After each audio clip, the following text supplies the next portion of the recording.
Karen carved deep scratches into the paint of my army Humvee, claiming military vehicles had no place in a civilian neighborhood. What she did not expect was what happened next. When military police and the Federal Protective Service showed up to investigate damage to federal property, she learned the hard way that destroying a U.S. military vehicle brings federal charges no HOA title can shield you from.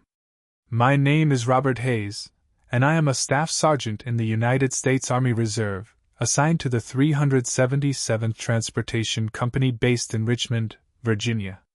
I have served for 13 years in logistics and vehicle operations. Because of my role, I am authorized to retain custody of a military vehicle for training and rapid deployment readiness. This is standard Army procedure for certain critical positions. What Karen did not realize when she vandalized my assigned vehicle was that she had committed a federal crime against United States government property. Federal authorities take offenses like this extremely seriously. I live in Meadowbrook Estates, a subdivision built in 2013, about 30 minutes from my reserve center. The neighborhood includes military families, civilians, and retirees. The HOA handles basic services and usually stays out of residents' personal business. The vehicle assigned to me is an M998 HMMWV, commonly called a Humvee. It is painted standard Army tan, clearly marked with military registration numbers, and displays U.S. Army identification in multiple locations. There is no mistaking it for anything else. When not in use for training or reserve duty, I park it in my driveway. It is properly secured, insured under military coverage, and maintained to Army standards. For 3 years, this setup caused no problems. Neighbors understood it was military property, and several veterans even complimented the vehicle. That changed when Karen moved in 5 months ago, 2 houses down. She had golden blonde hair and wasted no time making herself known, constantly complaining about neighborhood issues. Within 6 weeks, she joined the HOA board. Within 3 months, she became president. Her mission was what she called maintaining residential character. Anything that stood out bothered her, especially my Humvee. The first violation notice arrived claiming military and commercial vehicles were banned from residential driveways. It ordered me to remove the vehicle within 14 days or face fines. I contacted the HOA management company and spoke with the property manager, a woman named Ellen. Ellen, I received a notice about my military vehicle. What's going on? Sergeant Hayes, Karen has been pushing to ban military vehicles. The board has not voted on this, and we've advised her that authorized military vehicles are likely protected under federal and state law. HOAs cannot restrict assigned government equipment. I understand. I'll speak with Karen again, but she's been very insistent. 2 weeks later, another notice arrived, this time with a $1,000 fine for continued violation of parking standards. I immediately consulted the legal assistance office at my reserve center. Captain Morrison, a staff judge advocate, reviewed the documents. Sergeant Hayes, this fine has no legal standing. Federal law protects service members from HOA restrictions involving official government vehicles. The Service Members Civil Relief Act clearly applies here. I will draft a letter. Captain Morrison sent a detailed legal notice explaining the Humvee was federal property, that I was authorized to maintain it, and that the HOA had no authority over it. The management company acknowledged the letter and informed Karen the fines were rescinded and unenforceable. I believed the issue was finally over. Last Tuesday, I got home from my civilian job around 6 p.m. I parked my personal car on the street and walked toward my house. That's when I noticed something was wrong. Deep scratches ran across the driver's side door of the Humvee. Long, deliberate gouges cut straight through the paint, exposing bare metal underneath. The damage ran horizontally across the door at about waist height. I inspected it closely. This was not an accident. It was intentional. I counted at least 12 to 15 separate gouges across the panel. I checked my home's security cameras. The footage was clear and covered the entire driveway. At 2:15 p.m. that afternoon, Karen walked into my driveway, looked around to see if anyone was watching, pulled a key from her pocket, and dragged it across the door multiple times. Her face was clearly visible. There was no doubt what she was doing. I saved the footage and immediately called my unit commander, Major Patterson. "Sir, this is Staff Sergeant Hayes. My assigned vehicle has been vandalized. Deep scratches across the door. I have clear video of who did it." "Vandalized? You mean federal property was damaged?" "Yes, sir. Deliberately keyed down to bare metal. The subject is my HOA president. That is destruction of federal property. Report this to military police immediately. I'll notify the installation commander." I contacted Fort Gregg Adams Military Police, the nearest installation with jurisdiction. The desk sergeant took detailed notes and told me an investigator would call within the hour. 30 minutes later, Special Agent Davis from U.S. Army Criminal Investigation Division called. "Sergeant Hayes, you have video evidence of vandalism to a military vehicle?" "Yes, sir." "Clear footage. Preserve the evidence, and do not discuss this with anyone. Destruction of federal property is a serious offense under federal law. We will coordinate with Federal Protective Service." Within 2 hours, Special Agent Davis arrived at my home, accompanied by a military police investigator and a Federal Protective Service representative. The law enforcement agency that handles crimes against federal property got involved. I gave them the security camera footage, showed them the damaged vehicle, and gave a full statement about Karen's past harassment involving the Humvee. Special Agent Davis reviewed the footage closely. "This is solid evidence of intentional destruction of federal property," he said. "Her actions are deliberate and documented." Inspector Williams, a Federal Protective Service agent, photographed the damage thoroughly and took precise measurements. The repairs were going to cost thousands.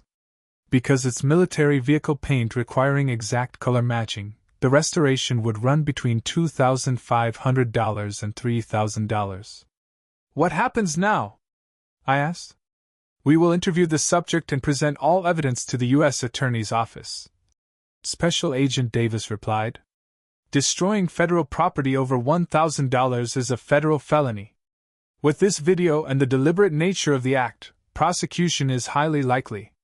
The next morning, Special Agent Davis, 2 military police officers, and Inspector Williams showed up at Karen's door. I wasn't there, but Davis later briefed me. Karen opened the door and instantly went on the defensive when she saw federal and military law enforcement. "Miss Karen Stevens?" Special Agent Davis asked. "Yes." "What is this about?" she said. "I am Special Agent Davis with the Army CD," he said. "This is Inspector Williams with the Federal Protective Service. We are investigating the vandalism of federal property that happened yesterday at 2847 Meadowbrook Drive."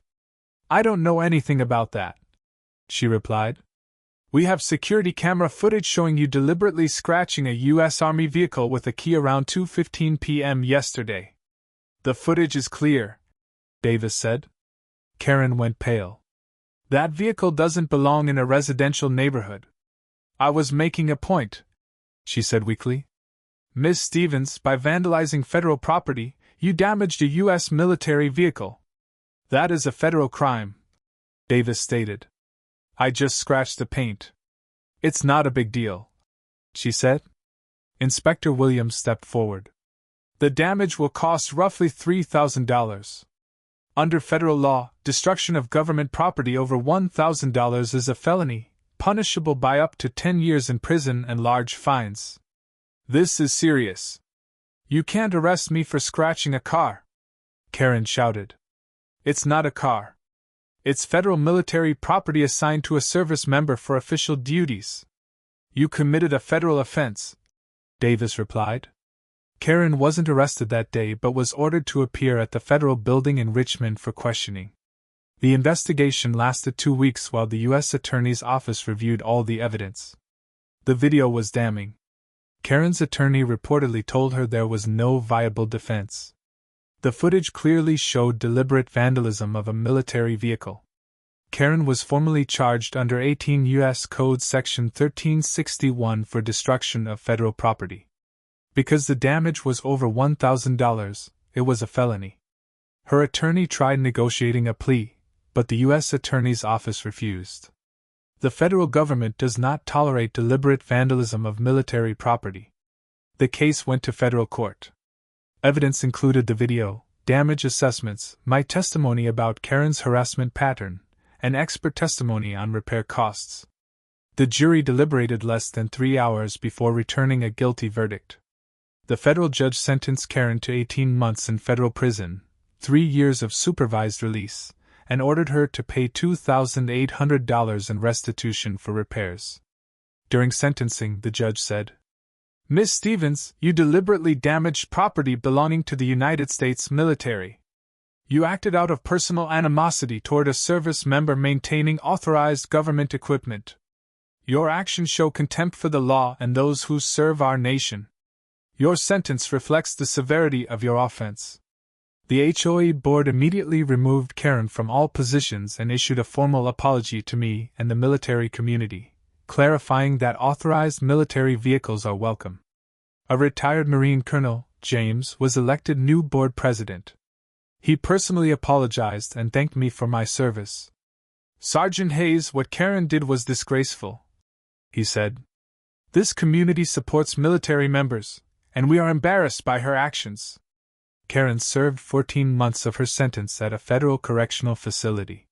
She was released on supervised release, barred from returning to Meadowbrook Estates, and her house was sold while she was incarcerated.